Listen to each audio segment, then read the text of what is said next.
Hello viewers, welcome to my channel. आज के इस वीडियो में हम सर्कल से रिलेटेड क्वेश्चन सॉल्व करेंगे। इस क्वेश्चन में हमें एक सर्कल गिवन है, ओ इस सर्कल का सेंटर है और AC और BD इस सर्कल की दो कॉर्ड्स है जो कि दोनों एक दूसरे पर परपेंडिकुलर हैं। एंगल OAB जो है A के इक्वल है और एंगल DBC B के इक्वल है। तो हमें A और B को इक्वल प्रूव करना है। A और B को इक्वल प्रूव करने के लिए हमें A और B के बीच रिलेशन फाइंड आउट करना है। अब A और B में कोई डायरेक्ट प्रॉपर्टी नहीं लग रही है, पहले हम सेंटर वाला एंगल फाइंड आउट करेंगे, क्योंकि हमें पता है सर्कल के किसी आर्क से सेंटर पर बना एंगल सर्कमफ्रेंस पर बने आर्क का जस्ट ट्वाइस होता है। यदि हमें एंगल C मिल जाएगा तो हम A और B को ईजिली इक्वल प्रूव कर सकते हैं। तो सेंटर वाला एंगल फाइंड आउट करने के लिए हम ये ट्राइंगल ले लेते हैं, ट्राइंगल AOB। तो हम लिखेंगे इन ट्राइंगल AOB। इस ट्राइंगल में OA जो है OB के इक्वल है, क्योंकि ये दोनों सर्कल की रेडियस है। OA is equal to OB और इसका रीज़न आ जाएगा रेडियाई ऑफ सेम सर्कल। और जब किसी ट्राइंगल की दो साइड्स इक्वल होती है तो वह एक आइसोसेलेस ट्राइंगल होता है। एक आइसोसेलेस ट्राइंगल में इक्वल साइड्स के जो अपोजिट एंगल्स होते हैं वो भी इक्वल होते हैं। यदि ये एंगल A है तो ये वाला एंगल भी A होगा। देयरफॉर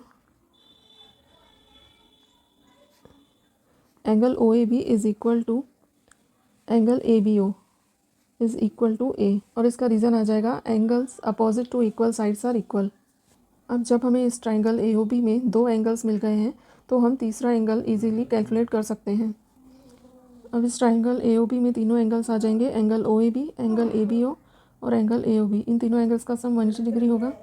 एंगल OAB है A के इक्वल, A प्लस, और एंगल ABO भी A के इक्वल है प्लस एंगल AOB हमें कैलकुलेट करना है। एंगल AOB और तीनों का सम आ जाएगा 180 डिग्री, क्योंकि ट्राइंगल के इंटीरियर एंगल्स का सम 180 डिग्री होता है। तो A प्लस A आ जाएगा 2A प्लस, तो एंगल AOB की वैल्यू आ जाएगी AOB is equal to 180, 2A इस तरफ जाएगा तो माइनस 2A हो जाएगा। अब जब AB आर्क से सेंटर पर बना एंगल 180 माइनस 2A है तो उसी आर्क AB से जो सर्कमफ्रेंस पर एंगल बन रहा है एंगल C, यह सेंटर पर बने एंगल का हाफ होगा।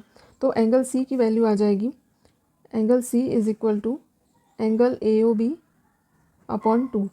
सर्कमफ्रेंस पर बना एंगल सेंटर पर बने एंगल का हाफ होगा, तो AOB का हाफ आ जाएगा 180 minus 2A upon 2। 180 minus 2A को 2 से डिवाइड करेंगे तो आ जाएगा 90 डिग्री माइनस A। तो एंगल C की वैल्यू आ जाएगी 90 डिग्री माइनस A। अब इस ट्राइंगल BOC में हमें एंगल C की वैल्यू मिल गई है 90 डिग्री माइनस A, और ये वाला एंगल हमें गिवन है 90 डिग्री, और एंगल DBC की वैल्यू हमें पता है B। तो अब हम ये वाला ट्राइंगल लेते हैं। इस ट्राइंगल को लेकर हम A और B को इक्वल प्रूव कर सकते हैं।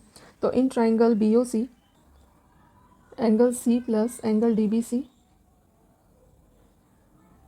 Plus angle BOC